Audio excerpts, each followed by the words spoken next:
So I want to take a quick second to talk to you about motivation, right? I hear all the time, like, how do I get motivated or how do I stay motivated? Well, first, what actually is motivation?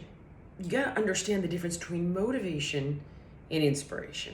So inspiration is something that comes from outside of you, right? It's a story you read, a song you're playing, a, a talk you heard. It's something from outside of you that moved you, that you identified with, right? And you were like, if that person can do it, I can do it. It's something to that effect.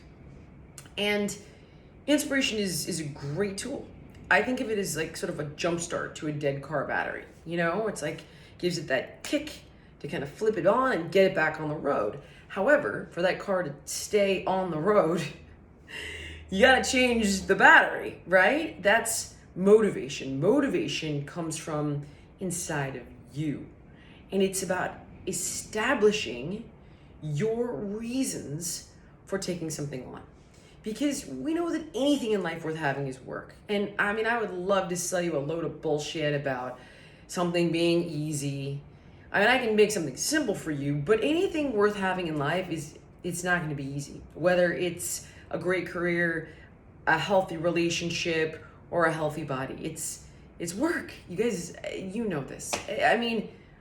People might sell you snake oil and convince you in a moment of vulnerability, but you know in your heart that it's work, which is why so many of us struggle with it, because it's just sort of like, oh my God, life is punishing enough, and now I gotta work out or choose salmon over pizza when I'm not in the mood for that right now. Anything is work and sacrifice. So when life already feels hard, adding more work and sacrifice can feel that much more punishing.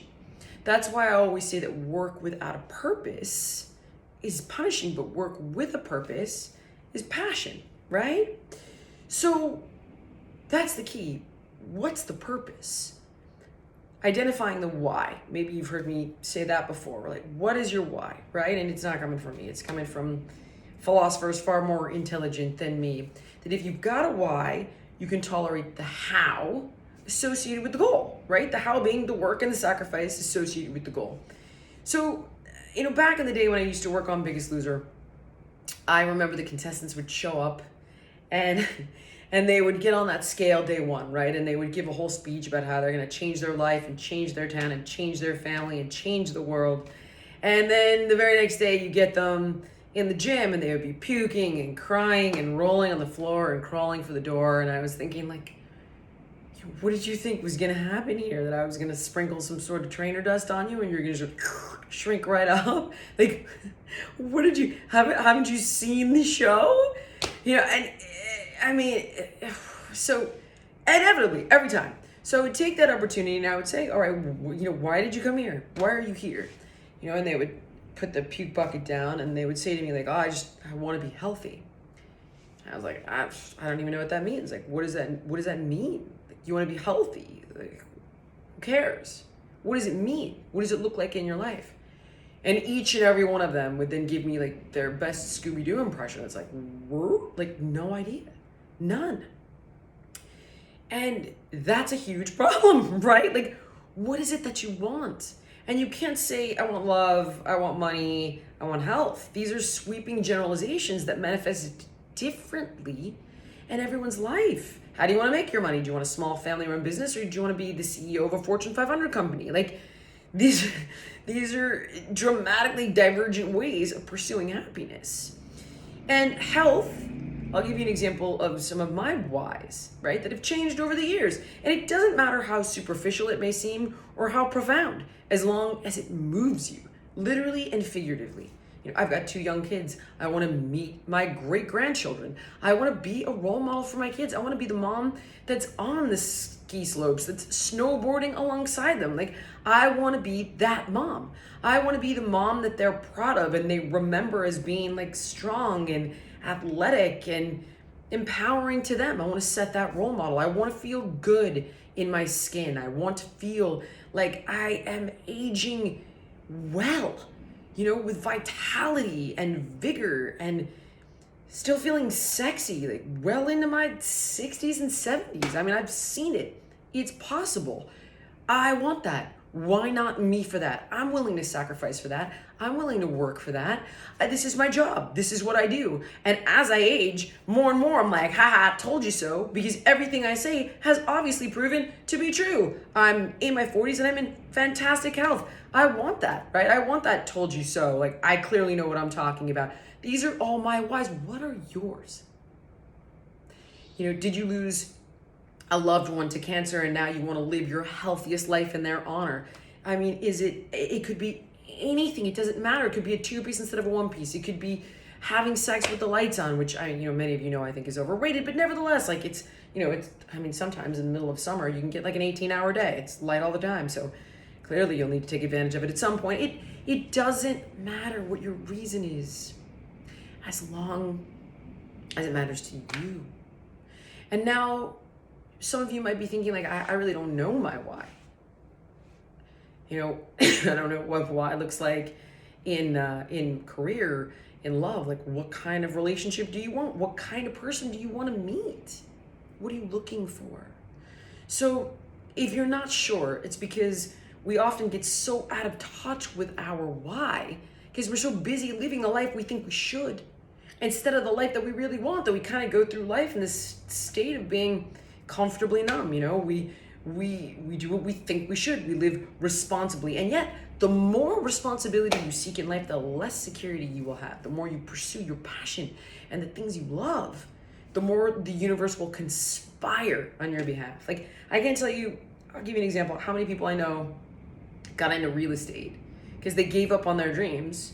But when the housing market crashed like a decade ago, all those people were kicked out of real estate because they didn't love it, they weren't great at it, they didn't care about it, and the ones that loved it and were passionate about it and understood it inside and out became, real estate moguls.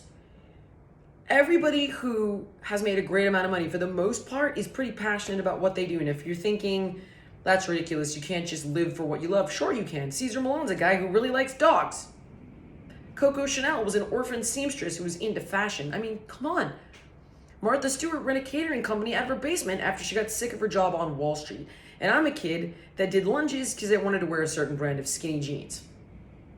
When you do what you love, then you're in that flow, right? That people talk about. You're in flow with your truth, and the universe, God, whatever, serendipity, fate, seems to conspire on your behalf. But maybe it's just because you're able to do the work, because it has a purpose. Right? So when you get up to do 20 minutes of jump rope that I need to do right now because I haven't worked out at all today because I've been busy, I'm like, well, you know what? This is going to allow me to have a glass of wine tonight. I could be living for that moment. I could be living for the fact that it's like, well, you know what? I got to put in this much time a week to keep all those other whys in check. If you're struggling to figure out what your why is, I want you to try this exercise, okay? You are going to set your alarm on your phone or whatever device to go off. This is going to be a nightmare. Every hour on the hour, waking hours only, I'm not a total savage, but every hour on the hour for 2 weeks. And when that alarm goes off, you're going to take an inventory, right? What are you doing? How does it make you feel? Across the board, who are you hanging out with? How does that person make you feel? If it's good, cultivate your relationship with that person. If it's bad, set up boundaries or get rid of that person if you can get rid of them.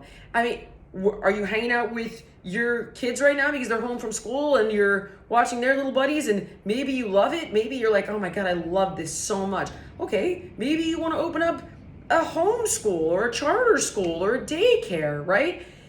What are you doing in the moment? Is it, I got fired from my job and I got into dog training. Great.